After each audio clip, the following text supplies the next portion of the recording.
શિયાળા માટે વસાણાની સુખડી બનાવીએ। સૌથી પહેલાં જાડા તળિયાવાળી કડાઈ લઈ લઈએ। તેમાં પોણો કપ પીગળેલું ઘી ઉમેરીએ। સાથે 1 કપ ઘઉંનો ઝીણો લોટ ઉમેરીએ।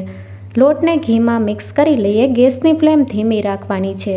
ધીમા ગેસ ઉપર 6 થી 7 મિનિટ માટે લોટને શેકવાનો છે અને આ રીતે ચલાવતા રહેવાનું છે। લોટને શેકાતા 3 થી 4 મિનિટ જેવું થઈ ગયું છે અને લોટ પહેલાં કરતાં થોડો હલકો થઈ ગયો છે।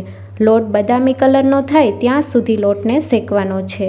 તો લગભગ 6 મિનિટ જેવું થઈ ગયું છે અને લોટ આ રીતે હલકો થઈ ગયો છે, સાથે લોટનો કલર બદામી કલરનો થઈ ગયો છે। હવે આ સમયે 2 મોટી ચમચી ગુંદરનો પાવડર ઉમેરીએ। ગુંદરને વાટી લીધો છે અને આ રીતે પાવડર તૈયાર કરી લીધો છે। ગુંદર પણ લોટ સાથે સારી રીતે શેકાઈ જશે, તો તમારે અલગથી ગુંદરને શેકવાની પણ જરૂર નહીં પડે। તો તમે જોઈ શકો છો ગુંદર સારી રીતે ફૂલવા લાગ્યો છે। ગુંદરનો પાવડર કરીને ઉમેરવાથી સુખડી ખાતી વખતે દાંતમાં ચોંટશે નહીં। હવે બાકીના ડ્રાયફ્રૂટ ઉમેરીએ। 2 ચમચી સફેદ તલ, કાજુના ટુકડા સાથે બદામના ટુકડા અને સૂકા કોપરાનું છીણ ઉમેરીને મિક્સ કરી લઈએ। ડ્રાયફ્રૂટ પણ સારી રીતે લોટ સાથે શેકાઈ જશે। અડધો મિનિટ માટે મિક્સ કરી લઈએ। અડધી ચમચી સૂંઠનો પાવડર ઉમેરીને મિક્સ કરી લઈએ। બધી વસ્તુ સારી રીતે મિક્સ થઈ ગઈ છે। ગેસની ફ્લેમ બંધ કરી દઈએ।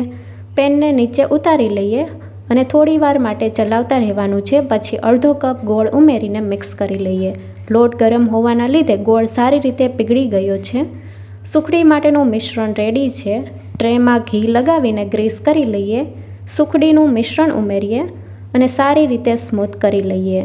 હવે સુખડી ઉપર ડ્રાયફ્રૂટમાં સૂકા કોપરાનું છીણ, કાજુ બદામના ટુકડા ઉમેરીએ। ચમચાની મદદથી પ્રેસ કરી લઈએ જેથી ડ્રાયફ્રૂટ સારી રીતે સેટ થઈ જાય। ઠંડી થઈ જાય પછી પીસ કરી લઈએ। એકદમ સોફ્ટ ડ્રાયફ્રૂટ સુખડી તૈયાર છે। Thank you for watching.